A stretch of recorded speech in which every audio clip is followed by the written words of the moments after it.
ഈശോ മിശിഹായ്ക്ക് സ്തുതിയായിരിക്കട്ടെ. ചങ്ങനാശ്ശേരി അതിരൂപതയ്ക്കായി വൈദിക പരിശീലനം പൂർത്തിയാക്കി തിരുപ്പട്ട സ്വീകരണത്തിന്റെ അടുത്ത ഒരുക്കത്തിലായിരിക്കുന്ന നമ്മുടെ ഡീക്കന്മാരെ പരിചയപ്പെടുന്ന മാക് ടിവിയുടെ ഈ പ്രോഗ്രാമിലേക്ക് എല്ലാവർക്കും സ്വാഗതം. തലമുറകളുടെ പ്രാർത്ഥനകൾക്ക് ദൈവം കനിഞ്ഞു നൽകുന്ന പുണ്യദാനമാണ് പൗരോഹിത്യം. അതുകൊണ്ട് തന്നെ ഒരു പുരോഹിതനെ തിരഞ്ഞെടുക്കുന്നത് ദൈവമാണ്. തൻ്റെ ദൈവവിളിയെക്കുറിച്ചും പ്രാർത്ഥനാ ജീവിതത്തെക്കുറിച്ചും നമ്മോട് ഷെയർ ചെയ്യാൻ ഇന്നിവിടെ ആയിരിക്കുന്നത് ബഹുമാനപ്പെട്ട ഡീക്കൻ എബിസൺ കുളങ്ങോട്ടിലാണ്. ബ്രദറെ, ഈശോ മിശിഹായ്ക്ക് സ്തുതിയായിരിക്കട്ടെ. ആദ്യമായി ഞങ്ങൾക്ക് വേണ്ടിയും മാക് ടിവിയിലെ പ്രേക്ഷകർക്ക് വേണ്ടി ഒന്ന് പരിചയപ്പെടുത്താമോ? എൻ്റെ പേര് ഡീക്കൻ എബിസൺ കുളങ്ങോട്ടിൽ. എൻ്റെ വീട് ആർപ്പുക്കരയിലാണ്. ആർപ്പുക്കര ചെറുഷ്പ ദേവാലയമാണ്. അതുപോലെ തന്നെ വീട്ടിൽ അപ്പൻ, അമ്മ, അനിയൻ, അനിയത്തി എല്ലാവരും സുഖമായിട്ടിരിക്കുന്നു. പട്ടത്തിൻ്റെ തിരക്കുകളിലേക്ക് കടക്കുകയാണ്. ബ്രദറെ, ഞാൻ ഈ അച്ഛന്മാരും പിന്നെ സിസ്റ്റേഴ്സും ഒക്കെ അവരവരുടെ ദൈവവിളിയെക്കുറിച്ച് പറയുന്നത് കേട്ടിട്ടുണ്ട്. ബ്രദറിൻ്റെ ദൈവവിളി എങ്ങനെയായിരുന്നു? എന്നെ സംബന്ധിച്ചിടത്തോളം എനിക്ക് ചെറുപ്പത്തിൽ ആഗ്രഹം ഉണ്ടായിരുന്നു അച്ഛനാവണമെന്നുള്ളത്. എൻ്റെ തന്നെ ഒരു റിലേറ്റീവായിട്ടൊരു അച്ഛൻ ഉണ്ടായിരുന്നു. അപ്പോൾ അച്ഛൻ എൻ്റെ അയൽവക്ക ഇടവക്കാരനാണ്. ആർപ്പുക്കര വില്ലുന്നി ഇടവക്കാരനാണ്. കുളങ്ങോട്ടിൽ, സിറിയ കുളങ്ങോട്ടിൽ എന്ന് പറഞ്ഞ അച്ഛനാണ് അദ്ദേഹം. അതുപോലെ തന്നെ എൻ്റെ വികാരിയും കൂടിയായിട്ട് വന്നായിരുന്നു. അപ്പോൾ ആ ഒരു സമയത്ത് ഞാൻ അൾത്താറ പയ്യനായിട്ടൊക്കെ ബാലനായിട്ട് ഇങ്ങനെ കയറുന്നൊരു സമയമാണ്. അത് വല്ലാത്തൊരു ഇതായിരുന്നു. അച്ഛനോടൊക്കെ ഒരു താല്പര്യം, അങ്ങനെ ഒരു താല്പര്യം ഉണ്ടായിരുന്നു. പിന്നെ എൻ്റെ വീട്ടിൽ നമ്മൾ പൊതുവെ അച്ഛന്മാരോടൊക്കെ താല്പര്യമുള്ളൊരു കുടുംബമാണ്. അപ്പോൾ അങ്ങനെ സിസ്റ്റർമാരുള്ള കുടുംബമാണ്. അപ്പോൾ അതിനോടൊക്കെ ഇങ്ങനെ ചെറിയ ചെറിയ താല്പര്യമൊക്കെ കുഞ്ഞുനാൾ മുതലേ ഉണ്ടായിരുന്നു. പിന്നീട് എൻ്റെ ഇടവകയിൽ കോൺവെൻ്റ് ഉണ്ട്, ഹോളി ഫാമിലി സിസ്റ്റേഴ്സ്. അവരൊക്കെ എന്നെ കാണുമ്പോൾ പറയാം, നിന്നെ കാണുമ്പോൾ ഒരു അച്ഛനാവാനുള്ള ഒരു ലുക്കുണ്ട്, നീ അച്ഛനായാൽ കൊള്ളാം, നല്ലതായിരിക്കും എന്നൊക്കെ പറയാമായിരുന്നു. അപ്പോൾ അങ്ങനെ ചെറിയ ചെറിയ ആഗ്രഹങ്ങൾ എൻ്റെ മനസ്സിൽ ചെറുപ്പത്തിൽ ഉണ്ടായിരുന്നു. അപ്പോൾ പള്ളിയിലൊക്കെ ആണല്ലോ, അൾത്താറ പയ്യനൊക്കെ ആയിട്ടൊക്കെ ആണല്ലോ, ബാലനായിട്ടൊക്കെ ആണല്ലോ എന്നെ ഭയങ്കരമായിട്ട് എനിക്ക് തന്നെ വല്ലാത്തൊരു ഉത്തേജനം ഇങ്ങനെയുള്ള കാര്യങ്ങൾ ലഭിച്ചിരുന്നു. അങ്ങനെയാണ് സെമിനാരി പോകണമെന്നൊക്കെ ഒരു ആഗ്രഹം ഉണ്ടായിരുന്നു. ഏത് സെമിനാരി പോകണം എന്നുള്ളത് അങ്ങനെ ഒരു പ്രത്യേക ആഗ്രഹമൊന്നുമില്ലായിരുന്നു. മിഷനൊക്കെ ചെയ്യണം, കോൺഗ്രേഷനൊക്കെ പോയാൽ കൊള്ളാമെന്നൊക്കെ ഉണ്ടായിരുന്നു. പിന്നെ ദൈവഹിതം ഇതായിരിക്കാം, അതുകൊണ്ടാണ് രൂപതാരി പട്ടത്തിലേക്ക് ഇങ്ങനെ വന്നത്. സത്യം പറഞ്ഞു കഴിഞ്ഞാൽ നമ്മുടെ ബന്ധുക്കളായിട്ടുള്ള അച്ഛന്മാരും സിസ്റ്റർമാരും ഒക്കെയാണ് നമ്മളെ കൂടെ സ്വാധീനിച്ചിട്ടുള്ളത്. ഇതൊക്കെയാണ് എൻ്റെ ദൈവവിളിയിലേക്കുള്ള ഒരു വരവിൻ്റെ ഒരു ഇത്. അപ്പം ബ്രദറെ, ഈ ദൈവവിളിയെ സംബന്ധിച്ച് ഏതെങ്കിലും ഒരു വിശുദ്ധൻ അല്ലെങ്കിൽ വിശുദ്ധ ബ്രദറിനെ സ്വാധീനിച്ചിട്ടുണ്ടോ? അങ്ങനെ ചോദിച്ചു കഴിഞ്ഞാൽ എനിക്ക് എൻ്റെ ഇടവക ലിറ്റിൽ ഫ്ലവർ ആണല്ലോ. അപ്പോൾ അത് കാരണം കൊണ്ട് കൊച്ചുത്രേസ്യ പുണ്യവതിയോട് ചെറിയൊരു ഭക്തിയൊക്കെ നമുക്ക് ചെറുപ്പം മുതലേ ഉണ്ടായിരുന്നു. അതിനോടൊപ്പം തന്നെ ജോൺ മരിയ വിയാനിയുടെ പുസ്തകം അത് വായിച്ചിട്ടുണ്ടായിരുന്നു. അപ്പോൾ ആ വായനയൊക്കെ എന്നെ വളരെയധികം സഹായിച്ചിട്ടുണ്ട്. അപ്പോൾ വിശുദ്ധ ജോൺ മരിയ വിയാനി എങ്ങനെയായിരുന്നു ഒരു അച്ഛനായി കഴിഞ്ഞിട്ട് ജീവിച്ചത്, അതൊക്കെ എനിക്കൊരു പ്രേരക ശക്തിയായിരുന്നു എന്നുള്ളത് തീർച്ചയാണ്. പിന്നെ വീട്ടിൽ അപ്പനമ്മ അവരൊക്കെ അച്ഛനാകും പൊക്കോളം പറയുമ്പോഴൊക്കെ അവർ ഭയങ്കര സപ്പോർട്ടായിരുന്നു. അപ്പോൾ അങ്ങനെ പ്രത്യേകിച്ച് ഒരു എതിർ ശബ്ദം നമുക്ക് അവിടെ നിന്ന് ലഭിച്ചിട്ടില്ല. അപ്പോൾ അത് കാരണം കൊണ്ട് സന്തോഷമായിരുന്നു അച്ഛനാകാൻ പോകുന്നതിൽ. അങ്ങനെ ആയാലും സത്യം പറഞ്ഞു കഴിഞ്ഞാൽ ഒരു ഇതായത്. പിന്നെ പറഞ്ഞ പോലെ വിശുദ്ധർ ഇങ്ങനെ എനിക്ക് സത്യം പറഞ്ഞ ജോൺ മരിയ വിയാനിയുടെ പുസ്തക വായനയായിരുന്നു സത്യം പറഞ്ഞു കഴിഞ്ഞാൽ ഇതിലേക്കൊക്കെ നമുക്കൊരു തുടക്കം കുറിച്ചത്. ഞാൻ ചെറുപ്പത്തിൽ ചെറിയ ക്ലാസ്സിലൊക്കെ പഠിച്ച സമയത്ത് ഞാൻ ബ്രദറെ എന്ന് പറഞ്ഞ് വിളിച്ചവരെ ഇപ്പോഴും വൈദിക പരിശീലനം തുടരുന്നുണ്ട്. ഞാനിപ്പോൾ 10ലായി. അപ്പോൾ ഈ വൈദിക പരിശീലനം എന്ന് പറയുന്നത് അതിൻ്റെ പഠന കാലയളവ് എത്ര നാളാണ്, അതിൻ്റെ അതുപോലെ പഠന രീതികളൊക്കെ എങ്ങനെയാണെന്നൊന്ന് പറയാമോ? സാധാരണയായിട്ട് ഒരു 11.5-12 വർഷം നീണ്ടു നിൽക്കുന്ന ഒരു പരിശീലന കാലഘട്ടമാണ് വൈദിക പരിശീലനത്തിലുണ്ടാകുന്നത്. പൊതുവേ നമ്മൾ ബാക്കിയുള്ള ഏത് മേഖലകളിൽ നമ്മൾ പഠിക്കുന്നതിനേക്കാളും കൂടുതൽ സമയം നമ്മളിത് പഠിക്കാനെടുക്കും. അപ്പോൾ ആദ്യം ഇപ്പോൾ 10ാം ക്ലാസ് കഴിഞ്ഞാണ് ഒരാൾ പോകുന്നതെങ്കിൽ ഫസ്റ്റ് ഇയറിൽ 1 വർഷം അവിടെ സഭാപഠനവും ഭാഷാ പഠനവും ഒക്കെ ആയിട്ട് അവിടെ നിൽക്കും. അത് കഴിഞ്ഞ് +1 +2 പഠിക്കും. അത് കഴിഞ്ഞിട്ട് പിന്നെ ഞങ്ങളൊക്കെ 3 വർഷം ഡിഗ്രി പഠിച്ച ഒരാളാണ്. ചിലപ്പോൾ 3 വർഷം ഡിഗ്രി പഠിക്കും. ഞാൻ എക്കണോമിക്സിൽ ഡിഗ്രി പഠിച്ചു SP കോളേജിൽ. അല്ലാത്ത ഇപ്പോഴത്തെ ഒരു രീതി അനുസരിച്ചാണെങ്കിൽ ഒരു 4th ഇയർ എന്ന് പറയുന്ന സിസ്റ്റം ഉണ്ട്. സ്പിരിച്വാലിറ്റി പഠിക്കാനും കുറച്ച് വർക്ക് ചെയ്യാനും കുറച്ച് നമ്മളെ തന്നെ ഒന്ന് കണ്ടെത്താനും നമ്മൾ ആന്തരികമായി നമ്മളെ ഒന്ന് തിരിച്ചറിയാനും ഒക്കെ നമ്മളെ സഹായിക്കുന്ന ഒരു വർഷമുണ്ട്, 4ാം വർഷം. അത് കഴിഞ്ഞിട്ട് 3 വർഷം ഫിലോസഫി പഠനം, തത്വശാസ്ത്ര പഠനം. തത്വശാസ്ത്ര പഠനത്തിലൂടെ ദൈവം എന്നെ സംബന്ധിച്ചിടത്തോളം എനിക്ക് ആരാകുന്നു എന്നുള്ള, ദൈവം എന്താണ്, ദൈവത്തെക്കുറിച്ചുള്ള അന്വേഷണമാണ് ഒരു ഫിലോസഫി പഠനം. ഒരു 3 വർഷം നീണ്ടു നിൽക്കുന്ന ഒരു പഠനം. അത് കഴിഞ്ഞിട്ട് പിന്നെ 1 വർഷം നമ്മൾ രൂപതയെ കൂടുതൽ അറിയാൻ വേണ്ടി, രൂപത സംവിധാനത്തെ കൂടെ മനസ്സിലാക്കാൻ വേണ്ടി നമ്മളൊരു വർഷം റീജൻസി ചെയ്യും. അത് നമ്മുടെ അരമനയിലോ നമ്മൾ അരമനയായിട്ട് ബന്ധപ്പെട്ടിരിക്കുന്ന നമ്മുടെ സ്ഥാപനങ്ങളിലൊക്കെ ആയിട്ട് നമ്മളൊരു വർഷം അങ്ങനെ റീജൻസി ചെയ്യും. അത് കഴിയുമ്പോഴായിരിക്കും നമ്മൾ ഉടുപ്പിടുന്ന ലോഹ ഇട്ടുകൊണ്ട് പിന്നെ 3.5 വർഷം നീണ്ടു നിൽക്കുന്ന ഒരു ദൈവശാസ്ത്ര പഠനം. അപ്പോൾ എനിക്ക് ദൈവം ആരാകുന്നു, ദൈവമായിട്ടുള്ള എൻ്റെ ബന്ധം എത്രത്തോളം വളരേണ്ടിയിരിക്കുന്നു, സഭയെക്കുറിച്ച് നമ്മൾ കൂടുതൽ പഠിക്കേണ്ടിയിരിക്കുന്നു, ബൈബിൾ പഠനം, ഇങ്ങനെയുള്ള ദൈവമായിട്ട് കൂടുതൽ ഇഴുകിച്ചിരുന്ന രീതിയിലുള്ള 3.5 വർഷം നീണ്ടു നിൽക്കുന്ന ഒരു പഠനം. അത് കഴിഞ്ഞിട്ട് പിന്നെ ഒരു 6.5 മാസം നീണ്ടു നിൽക്കുന്ന ഒരു ഡീക്കൺ മിനിസ്ട്രി. അതെങ്ങനെ നമുക്ക് ഏറ്റവും നല്ല ഫലപ്രാപ്തമായ രീതിയിൽ എപ്രകാരം നമുക്ക് നമ്മുടെ തിയോളജി പഠനത്തിനെ എങ്ങനെ നമുക്ക് ഉപയോഗിക്കാം, നമ്മളൊരു പള്ളിയിൽ ചെന്ന് കഴിഞ്ഞാൽ ഏതൊക്കെ രീതിയിൽ നമ്മൾ പ്രവർത്തിക്കണം, ഏതൊക്കെ രീതിയിൽ നമ്മൾ പ്രവർത്തിക്കരുത്, നമ്മുടെ ആളുകളുമായിട്ട് നമ്മുടെ ഫാമിലീസുമായിട്ട് നമുക്ക് എത്രത്തോളം എങ്ങനെ അവരുമായിട്ട് ബന്ധപ്പെടണം, നമ്മുടെ യുവജനങ്ങളുമായിട്ട് നമുക്ക് എങ്ങനെ അവരോട് പ്രവർത്തിക്കണം, അങ്ങനെയുള്ള കാര്യങ്ങളെക്കുറിച്ച് പഠിപ്പിക്കുന്ന കുറച്ച് നിൽക്കുന്ന ഒരു 6 മാസം നീണ്ടു നിൽക്കുന്ന ഒരു കോഴ്സ്. ഇതെല്ലാം കഴിയുമ്പോഴേക്ക് ഏകദേശം ഒരു ഈ പറയുന്നൊരു 12 അല്ല 11.5 വർഷം നീണ്ടു നിൽക്കുന്ന സമയം കഴിയും. എന്ന് വെച്ച് കഴിഞ്ഞാൽ ഞാൻ ഇത്രത്തോളം മനസ്സിലാക്കിയ ഒരു കാര്യം, എനിക്ക് 12 വർഷം 2012 ഞാൻ സെമിനാരി ജോയിൻ ചെയ്യുന്നത്. ഇപ്പോൾ 2025 ഈ നിൽക്കുന്ന ഒരു 13 വർഷം എങ്ങനെ കടന്നു പോയെന്നുള്ളത് എനിക്കിപ്പോഴും ചിന്തിക്കാൻ മേല. കാരണം ഞാനിപ്പോഴും എൻ്റെ ഓർമ്മകളിൽ നിൽക്കുന്നത് ആദ്യത്തെ വർഷം മൈനർ സെമിനാരി ജോയിൻ ചെയ്ത ആദ്യത്തെ ഒരു ദിവസം, അതുപോലെ തന്നെ ഈ തിയോളജി പഠിക്കാൻ വേണ്ടി ആലുവ മംഗലപ്പുഴ സെമിനാരി പോയ ആദ്യത്തെ ദിവസം. ഇതൊക്കെയാണ് ഇങ്ങനെ നിൽക്കുന്ന ആദ്യത്തെ ദിവസങ്ങൾ മാത്രമേ ഓർമ്മയിലുള്ളൂ.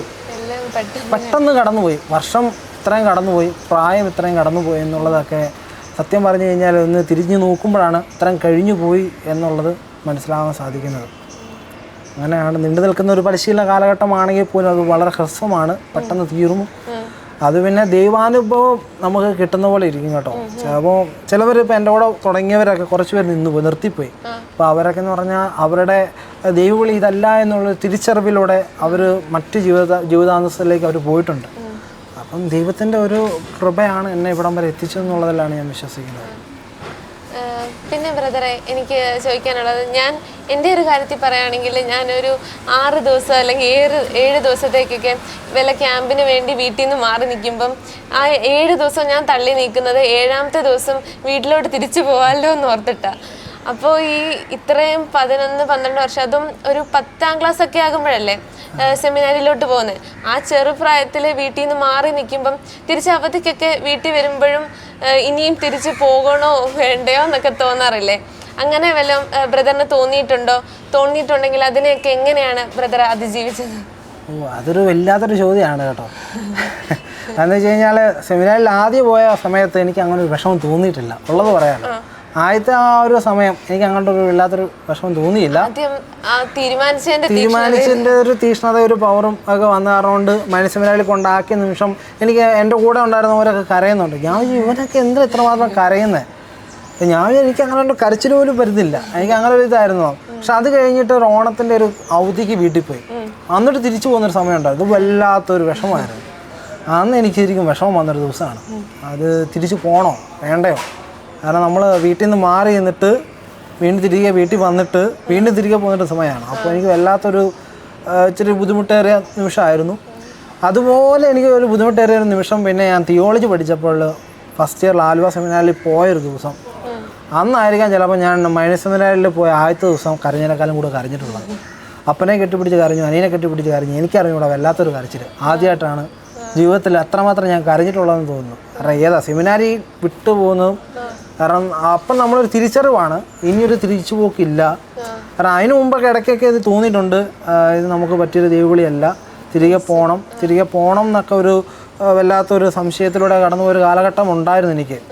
അപ്പോൾ അതിനെ അതിജീവിച്ചത് കർത്താവിൻ്റെ ഒരു കൃപയാണ്. ആ കാരുണ്യത്തിൽ കയറി തിയോളജി ഫസ്റ്റ് ഇയർ എത്തിയപ്പോഴേക്ക് ഇനിയൊരു തിരിച്ചുപോക്കില്ല, ഇത് തന്നെയാണ് ദൈവവിളി എന്ന് മനസ്സിലാക്കി കഴിയുമ്പോഴുള്ള സന്തോഷത്തിൻ്റെ കരച്ചിലാണോ സങ്കടത്തിൻ്റെ കരച്ചിലാണോ എന്ന് എനിക്കറിഞ്ഞു. പക്ഷേ ഞാൻ അന്ന് കരഞ്ഞു.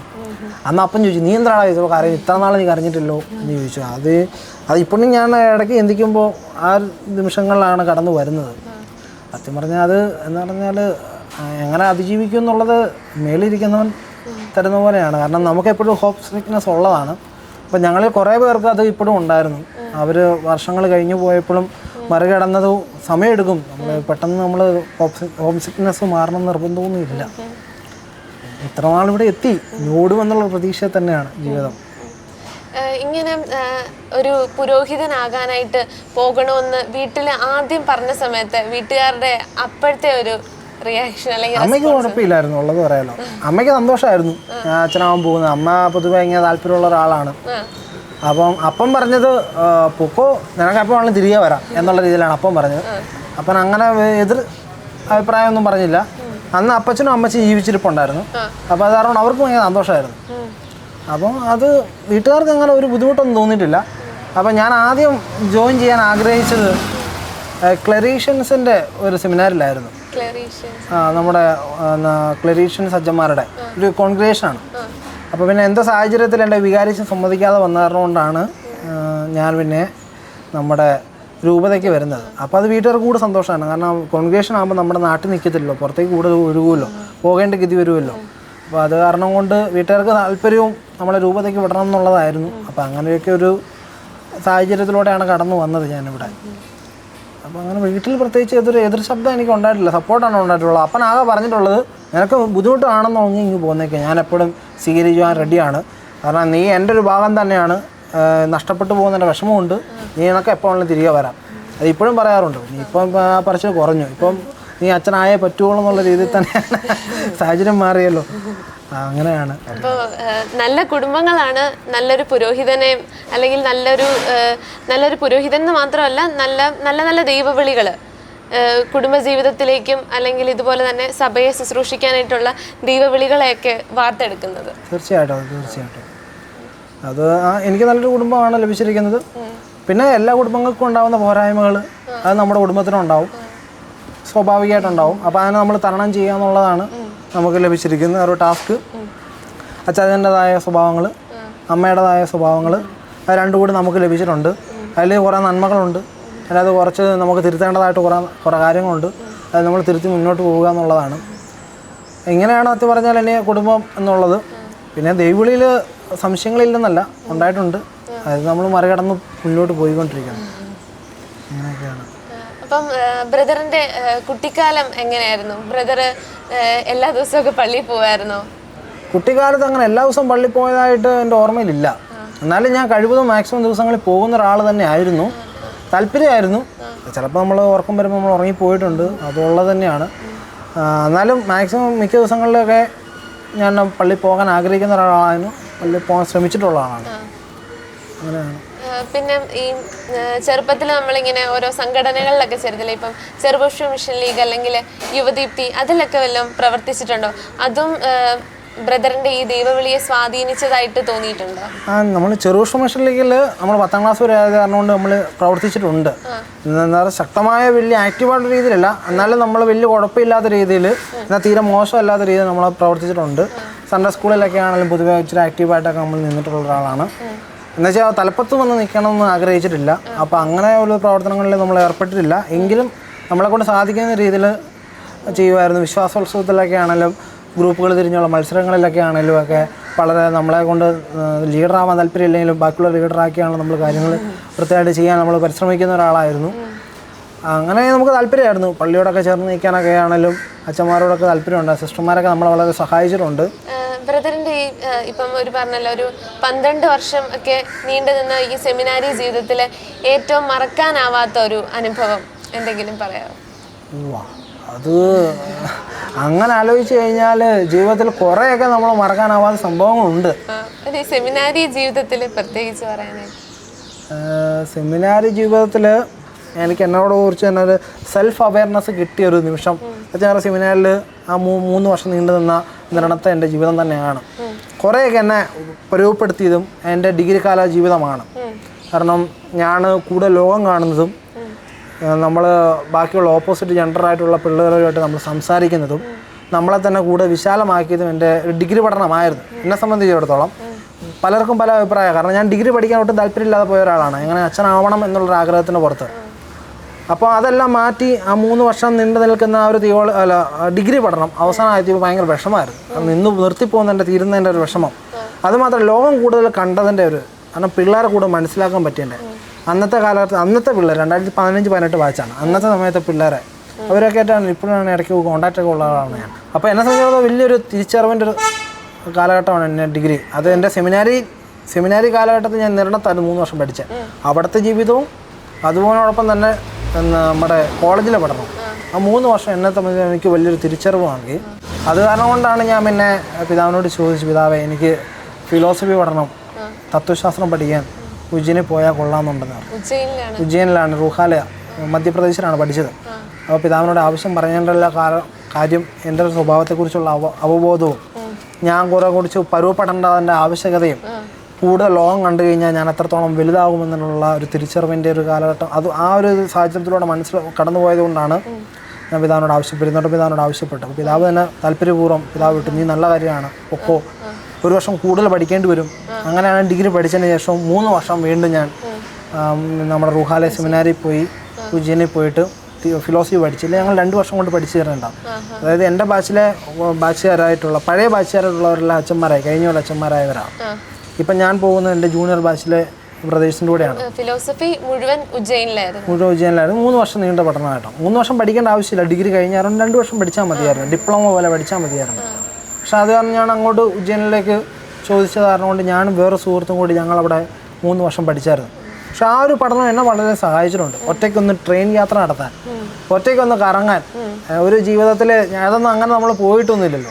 സത്യം പറയാൻ അങ്ങനെ ഒരു വലിയൊരു വാതായനം, വലിയൊരു സ്വാതന്ത്ര്യം ലഭിച്ചിട്ടുണ്ട്. അങ്ങനെ കുറേ യാത്രകൾ നടത്താനും, ഇന്ത്യ കുറച്ചൊക്കെ കാണാനും, മനസ്സിലാക്കാനും, സംസ്കാരം പഠിക്കാനും, ഭാഷ പഠിക്കാനും, ആൾക്കാരെ കൂടുതൽ മനസ്സിലാക്കാനും ഒക്കെ സഹായിച്ചിട്ടുള്ളത് എന്നെ സംബന്ധിച്ചിടത്തോളം ഉജ്ജയിനിലെ എൻ്റെ പഠനമാണ്. ആ ഉജ്ജയിനിലെ പഠനം പഠിക്കുമ്പോഴും ഒക്കെ നമുക്ക് ദൈവവിളിയിൽ സംശയങ്ങളില്ല എന്നല്ല, നമ്മുടേതായ കുറേ തഴക്കദോഷങ്ങളിലൂടെ കടന്നു പോകുന്ന കാരണം കൊണ്ട്, നമ്മുടെ സ്വഭാവത്തിൻ്റെ വൈകല്യങ്ങൾ കാരണം കൊണ്ട് നമുക്ക് ബുദ്ധിമുട്ടുകളുണ്ടായിട്ടുണ്ട്. പക്ഷെ അത് പിന്നീട് എനിക്കൊരു തിരിച്ചറിവാകുന്നത് എൻ്റെ ആലുവയിലെ പഠനമാണ്.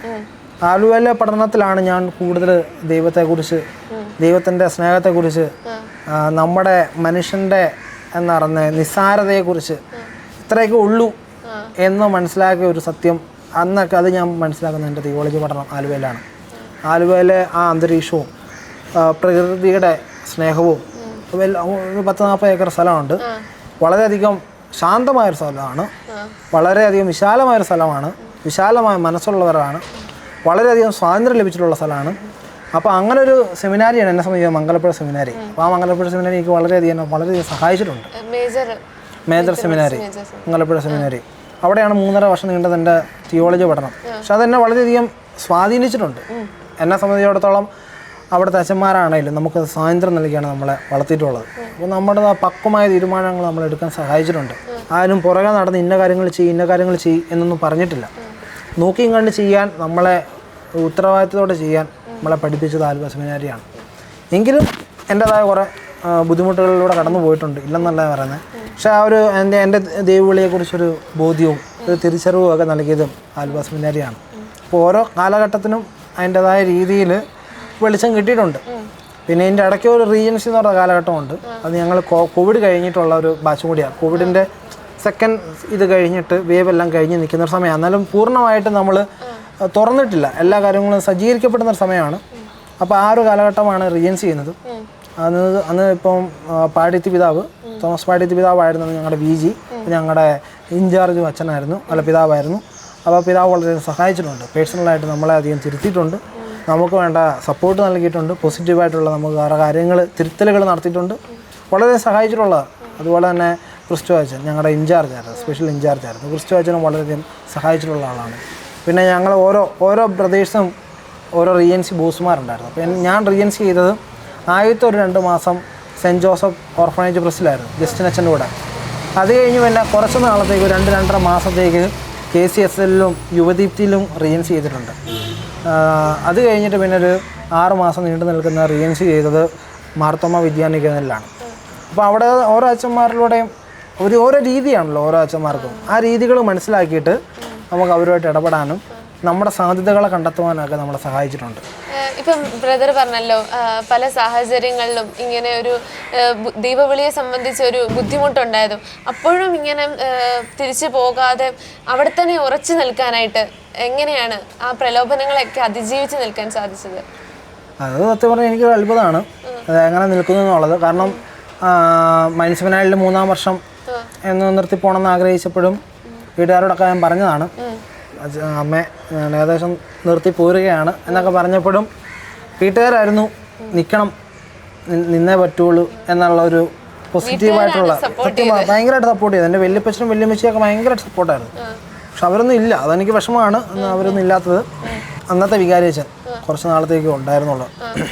അപ്പോൾ അച്ഛൻ ഭയങ്കരമായിട്ട് സപ്പോർട്ട് ചെയ്തു. ഇന്ന കാര്യങ്ങളൊക്കെ എന്നോട് പറഞ്ഞു തന്നു, ഇതൊക്കെയാണ് ജീവിതം. അതായത് ചിലപ്പോൾ നമ്മൾ നിർത്തി പോകണം എന്നുള്ള സാഹചര്യങ്ങൾ ഉണ്ടായിട്ടുണ്ട്.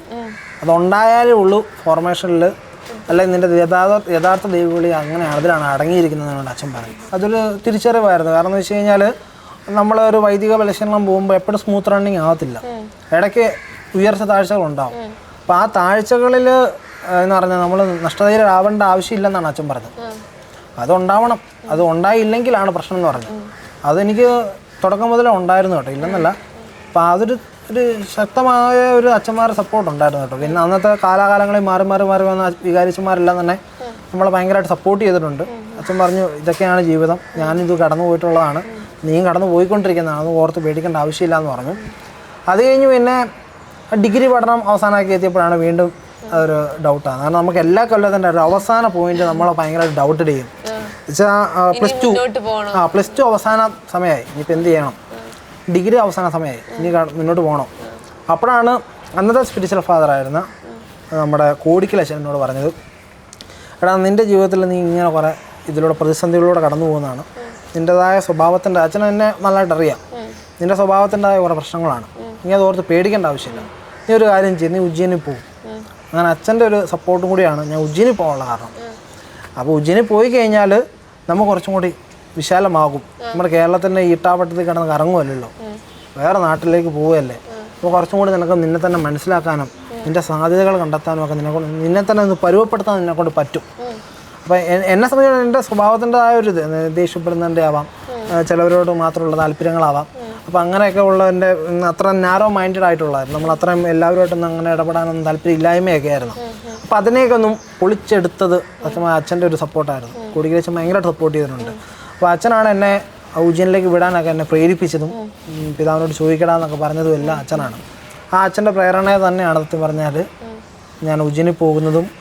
ഉജ്ജയിനിൽ വെച്ചും പ്രതിസന്ധികളില്ലാഞ്ഞല്ല, കാരണം ഫസ്റ്റ് ഇയറിലും ഭയങ്കരമായിട്ട് ബുദ്ധിമുട്ടുണ്ടായിരുന്നു. നമുക്ക് എങ്ങനെ മുന്നോട്ട് പോകും, കാരണം നമ്മുടെ സ്വഭാവത്തിൻ്റെതാവാം, നമുക്ക് എങ്ങനെ ചാസിറ്റി പ്രധാനപ്പെട്ടതാണ്, ബ്രഹ്മചര്യം എങ്ങനെ മുന്നോട്ട് കൊണ്ടു നടക്കാൻ പറ്റുമോ ഇല്ലയോ, അതോ ഇനി ഒരു മാരേജ് ആണോ, വിവാഹത്തിലേക്ക് പോകണം എന്നുള്ളതാണോ, അതൊന്നും ഇല്ലാത്ത ഒരു ഇതാണ്. കാരണം ഭയങ്കരമായിട്ടുള്ള ഡിലേമയാണ്. നമ്മൾ വിചാരിക്കുന്ന പോലെയല്ല.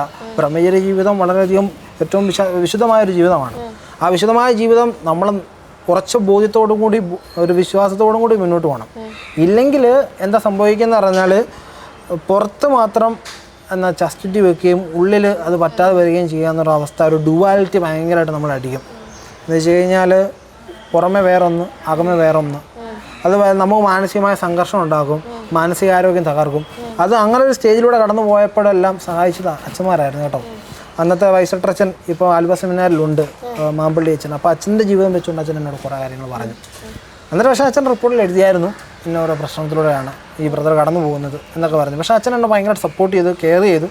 അപ്പോൾ പിതാവ് എൻ്റെ റിപ്പോർട്ടിലൊക്കെ എന്നോട് ചോദിച്ചായിരുന്നു, ഇതെന്താ ഇങ്ങനെ, ഇപ്പോഴും ഉണ്ടോ ഡൗട്ട്? ഞാൻ പിതാവിനോട് പറഞ്ഞു, പിതാവേ ഇപ്പോൾ കുഴപ്പമില്ല, ഞാനിപ്പം മനസ്സിലാക്കിക്കൊണ്ടിരിക്കുകയാണ് കൂടുതൽ. അത് കഴിഞ്ഞ് പിന്നെ ആലുവ സെമിനാരി വന്നപ്പോൾ എനിക്ക് അത്ര പ്രശ്നം വന്നിട്ടില്ല കേട്ടോ. ഞാൻ പറഞ്ഞ ദൈവാനുഭവത്തിലേക്ക് ഞാൻ വന്നതെന്ന് ഞാൻ വിശ്വസിക്കുന്നത് അതൊക്കെയാണ്. അല്ലാതെ സെമിനാരിൽ പോയ ഉടനെ കിട്ടിയ ഒരാളല്ല. സെമിനാരിൽ എനിക്കൊരു ആവേശം ഉണ്ടായിരുന്നു, ഒരു കരിസ്മാറ്റിക് ആവേശം ഉണ്ടായിരുന്നു. അത് പെട്ടെന്ന് കെട്ടണങ്ങിയായിരുന്നു. അത് പിന്നെ പതുക്കെയാണ് എൻ്റെ കത്തി വന്നെന്നുള്ളതാണ്. ഇപ്പോഴാണേലും അതിൻ്റെ കത്തൽ എത്തിയിട്ടുണ്ടോ ഇല്ലയോ എന്നുള്ളതാണ് എൻ്റെ ഡൗട്ട്. എത്തണം എന്നുള്ളതിലാണ് എൻ്റെ പ്രതീക്ഷ. അപ്പോൾ അങ്ങനെയാണ് നമ്മൾ പൗലോസ്ലീഹയല്ല പെട്ടെന്ന് മാറാൻ എന്നൊരാളാണ് ഞാൻ. പതുക്കെ ഒരു പത്രോസ്ലീഹയുടെ ലൈനിൽ പോയിക്കൊണ്ടിരിക്കുകയാണ്. പതുക്കെ കർത്താവിനെ കണ്ടെത്തണം എന്നുള്ള ആഗ്രഹത്തിൻ്റെ പുറത്ത്. അപ്പോൾ ഈ പ്രതിസന്ധികളെയൊക്കെ തരണം ചെയ്യുമ്പോഴാണ് നമ്മൾ കുറച്ചും കൂടെ ഇങ്ങനെ കരുത്തുള്ളവരായിട്ട് ഇതിൽ തന്നെ ഉറച്ചു നിൽക്കാനായിട്ടുള്ള ഒരു തീക്ഷ്ണതയെല്ലാം ലഭിക്കുന്നത്. അതെ. സത്യം പറഞ്ഞാൽ പ്രതിസന്ധികളില്ലെങ്കിൽ ഞാൻ എന്താണെന്നോ എൻ്റെ കുറവുകൾ എന്താണെന്നോ എനിക്ക് തിരിച്ചറിയാൻ പറ്റത്തില്ലായിരുന്നു. ബ്രദറിനെ ചെറുപ്പകാലത്ത് അല്ലെങ്കിലും ഈ സെമിനാരിയിൽ ചേർന്നതിന് ശേഷം സ്വാധീനിച്ച ഒരു ബൈബിൾ ഭാഗം അല്ലെങ്കിൽ ഏതെങ്കിലും ഒരു വചനം ഒന്ന് പറയാമോ? ഞാൻ സത്യം പറഞ്ഞാൽ എൻ്റെ കാർഡിൽ എഴുതി ഇട്ടേക്കുന്നതും കർത്താവിനെ സ്വന്തമാക്കിയിരിക്കുന്നു എന്നുള്ളതാണ്. അതെന്നെ വളരെ സ്വാധീനിച്ചിട്ടുണ്ട്. കാരണം ഞാൻ ആദ്യം ലോകം മുഴുവൻ നേടിയാലും സ്വന്തം ആത്മാവിനെ നഷ്ടമാക്കിയാലും നിനക്കെന്ത് പ്രയോജനം എന്ന് പറയുന്ന ആ ഒരു വചനത്തിൽ തുടങ്ങിയതാണ്. പിന്നീടാണ് മനസ്സിലാക്കിയത് കർത്താവ് എന്നെ സ്വന്തമാക്കിയിരിക്കുന്നത്. അപ്പം അതെന്നെ വളരെയധികം സ്വാധീനിച്ചിട്ടുണ്ട്. കാരണം ഇതുവരെ മുന്നോട്ട് പോയിട്ടുള്ളത് സത്യം പറഞ്ഞാൽ ആ ഒരു വചനത്തിൻ്റെ പുറത്ത് തന്നെയാണ്. കാരണം ഈശോ ഇല്ലെങ്കിൽ, ഈശോ എന്നെ സ്വന്തമാക്കിയില്ലെങ്കിൽ ജീവിതത്തിനോട് അർത്ഥമില്ല എന്നുള്ളൊരു തിരിച്ചറിവാണ്. തുടക്കത്തിൽ നമുക്ക് നമ്മുടെ ആരോഗ്യമുണ്ടെങ്കിൽ നമുക്ക് എന്തും ആവാം, നമ്മുടെ ജീവിതം മുന്നോട്ട് പോകും എന്നുള്ളൊരു ബോധ്യത്തിലൂടെയാണ് പോയിക്കൊണ്ടിരുന്നത്. ആ ബോധ്യം തെറ്റാണെന്ന് പിന്നീട് മനസ്സിലാക്കി. കാരണം കർത്താവില്ല, ഒന്നും നടക്കത്തില്ല. കർത്താവിൻ്റെ സപ്പോർട്ടില്ലെങ്കിൽ ജീവിതത്തിൽ ഒരൊറ്റം വരെ നമുക്ക് ഓടാൻ പറ്റുള്ളൂ, അത് കഴിഞ്ഞ് ഓടാൻ പറ്റുകയില്ല എന്നുള്ളൊരു ബോധ്യമാണ്. അതുകൊണ്ട് തന്നെയാണ് ആ ഒരു വചനമായിരിക്കാം എൻ്റെ കൂടെ സ്വാധീനിച്ചു എന്നതിൻ്റെ ഒരു പുറത്ത് തന്നെയാണ് ഈ വചനമാണ് ഞാൻ എടുത്തിട്ടേക്കുന്നത്. ബ്രദറെ, ഈ ഒരു കാലഘട്ടം എന്ന് പറയുന്നത് തന്നെ നമ്മുടെ സന്യസ്തരും പുരോഹിതരും ഒക്കെ ഒരുപാട് പ്രശ്നങ്ങൾ അല്ലെങ്കിൽ വെല്ലുവിളികൾ നേരിടുന്ന ഒരു കാലഘട്ടമാണ്. ഈ കാലഘട്ടത്തിൽ ബ്രദറിൻ്റെ പൗരോഹിത്യത്തെ ബ്രദർ എങ്ങനെ നോക്കിക്കാണുന്നു? ബ്രദറിന് പേടി തോന്നുന്നുണ്ടോ അങ്ങനെ മുന്നോട്ട് പോകാൻ? പേടി എനിക്ക് അങ്ങനെ തോന്നിയിട്ടില്ല. കാരണം ഞാൻ നേരത്തെ പറഞ്ഞായിരുന്നല്ലോ, ഈശോയാണ് എന്നെ സ്വന്തമാക്കിയെന്നുള്ളൊരു ബോധ്യം. അപ്പോൾ അത്ര ആ ബോധ്യം ഉള്ളിടത്തോളം കാലം എനിക്കത് പേടിയായിട്ട് തോന്നിയിട്ടില്ല. പിന്നെ സാധ്യതകൾ അത് നമ്മൾ കണ്ടെത്തേണ്ടിയിരിക്കുന്നു. ഞാൻ എൻ്റെ പൗരോഹിത്യ പരിശീലനത്തിന് അവസാന നാളുകളിലാണ് എൻ്റെ പാഷൻ എന്തെന്നുള്ളത് മനസ്സിലാക്കാൻ ശ്രമിച്ചുകൊണ്ടിരിക്കുകയായിരുന്നു. അതിൽ തന്നെ ഞങ്ങളുടെ ആനിമേറ്ററായിട്ടുള്ള അഗസ്റ്റിൻ കല്ലിലീശ, എറണാകുളം അങ്കമാലി അതിരൂപത അംഗമാണ്. അപ്പോൾ അച്ഛനാണ് എന്നെ ആ ഒരു മോട്ടീവ്, നിൻ്റെ ഒരു പാഷൻ എന്താണെന്ന് കണ്ടെത്താൻ എന്നെ സഹായിച്ചത്.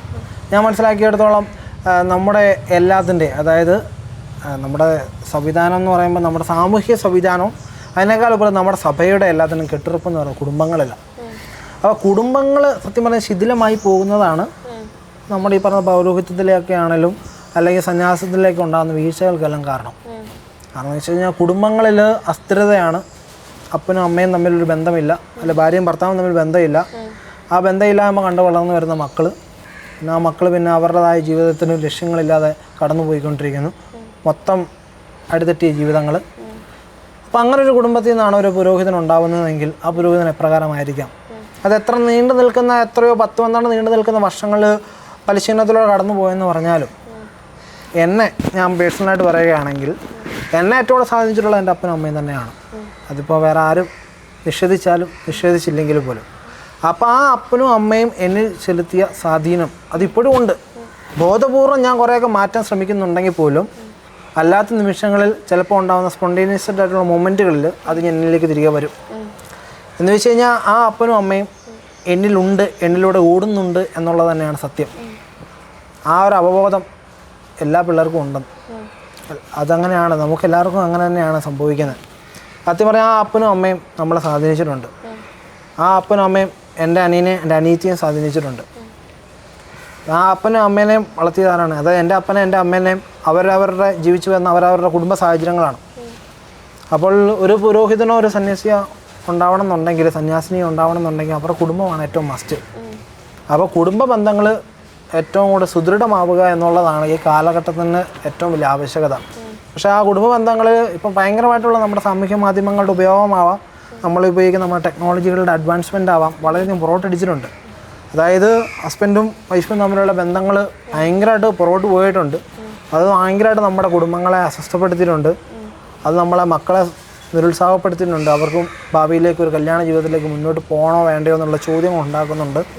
അപ്പോൾ ഇങ്ങനൊരു സാഹചര്യത്തിലൂടെ കടന്നു പോകുമ്പോൾ പിന്നെ എങ്ങനെയാണ് ഒരു നല്ല സന്യാസി ഉണ്ടാവുന്നത്? അപ്പോൾ അതിനെയാണ് ഏറ്റവും കൂടുതൽ നമ്മൾ പരുവപ്പെടുത്തേണ്ടതെന്നുള്ളൊരു തിരിച്ചറിവാണ് എൻ്റെ അവസാന വർഷം നീണ്ടു നിൽക്കുന്ന പരിശീലന കാലഘട്ടത്തിൽ എനിക്ക് ലഭിച്ചൊരു ബോധ്യം. അപ്പോൾ നമ്മളത് കൂടുതൽ പരിശ്രമിക്കേണ്ടിയിരിക്കുന്നു. അതിനെക്കുറിച്ച് നമ്മൾ കൂടുതൽ ക്ലാസ് ഒന്നും എടുത്തിട്ടൊന്നും കാര്യമില്ല. നമ്മളിപ്പോൾ എന്താ പറഞ്ഞാൽ കുട്ടികൾക്ക് ക്ലാസ് എടുക്കുന്നു സ്കൂളുകളിൽ. ഇപ്പോൾ ഭയങ്കര, എൻ്റെ അനിയത്തി BEd പഠിച്ചുകൊണ്ടിരിക്കുകയാണ് അവൾ.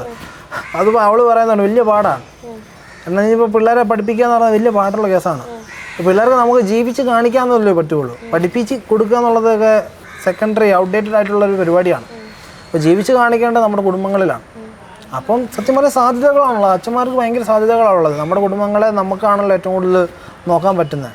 അപ്പം നമ്മൾ ശ്രമിച്ചു കഴിഞ്ഞാൽ നമ്മളെ കൊണ്ട് പറ്റും. അത് നമ്മൾ കുറേ എഫേർട്ട് എടുക്കണമെന്നുള്ളതാണ് സത്യം.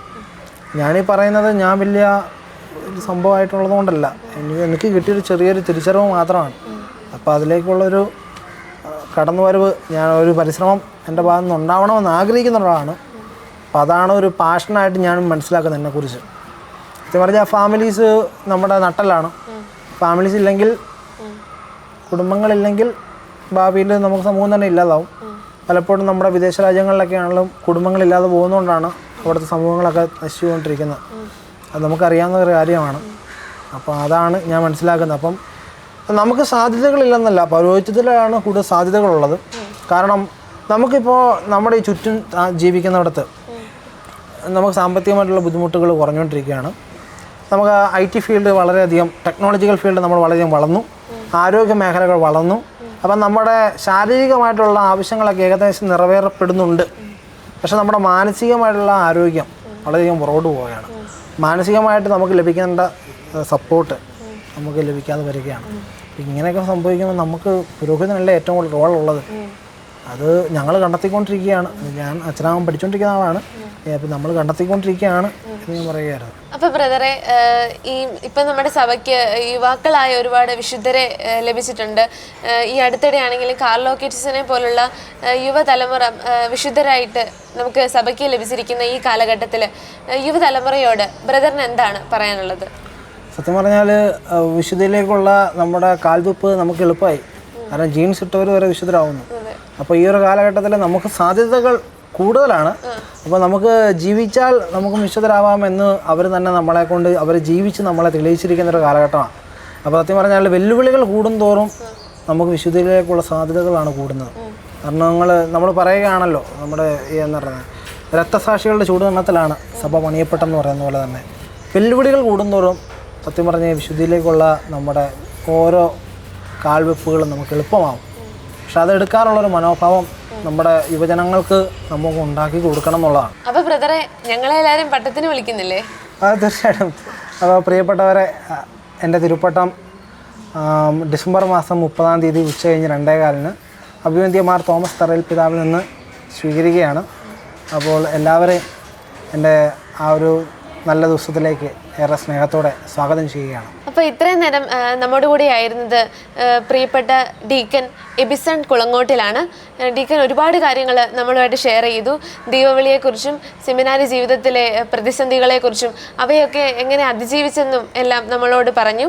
ഒരുപാട് പ്രതീക്ഷയോടെയും സന്തോഷത്തോടെയും കൂടെ പൗരോഹിത്യ ജീവിതത്തിലേക്ക് കടക്കുന്ന ഡീക്കന് ചങ്ങനാശ്ശേരി അതിരൂപതയുടെ പ്രാർത്ഥനാശംസകൾ. Thank you.